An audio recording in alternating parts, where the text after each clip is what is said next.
একজন পত্তলিক সব সময় একটা মূর্তির পূজা করে। মূর্তিকে আরবিতে বলে সানাম। কি বলে?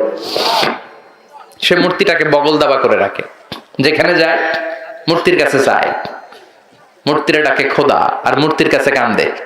কি করে? মনের দুঃখ জ্বালা মূর্তির কাছে বলে। সে ভাবে এই মূর্তি আমার জ্বালা দূর করে দিবে।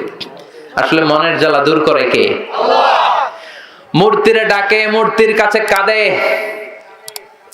মূর্তিরে অনেক আদর করে, সোহাগ করে, যত্ন করে, সাথে সাথে রাখে। হঠাৎ একদিন মূর্তিটাকে এক জায়গায় রেখে জরুরি কাজ সারতে বাইরে গেছে। কাজ সেরে ফিরে এসে মূর্তির কাছে এসে দেখে মূর্তির গায়ে পানি।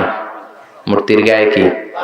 তো সে ভাবলো, যেহেতু এটা আমার খোদার, খোদার গায়ে পানি, এটা তো খারাপ পানি হওয়ার কথা না, এটা রহমতের পানি। He thought, this is the water of mercy and blessings, this is the water of বারাকা, এটা বরকতের পানি।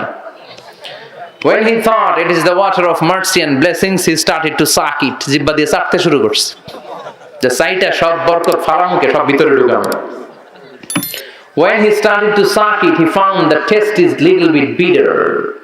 চাটতে চাটতে দেখে স্বাদ কটা কটা লাগে, লোনা লোনা লাগে, টক টক লাগে। মনে মনে ভাবে ঘটনা কি, খোদার গায়ে যেহেতু পানি, এটা তো মিঠা মিঠা লাগার কথা। কথা বলেন? আকল কি বলে? খোদার গায়ে পানি, ওটা রহমতের পানি হবে, ওটা মিঠা পানি হবে, এটা লোনা লোনা লাগে কেন? ঘটনা কি দেখি, ডানে বায়ে তাকাতে শুরু করলে দেখে দুইটা খ্যাকশিয়াল। অনেকে বলে কুকুর, আসলে খ্যাকশিয়াল। হাদিসে এসেছে খ্যাকশিয়াল, ঠ্যাং একটা উঁচু করে রাখছে, এখনো রহমতের পানি পড়তেছে মাঝখান দিয়ে। এবার আর বুঝতে বাকি রইল না, আসলে এটা রহমতের পানি না, এটা গজবের পানি।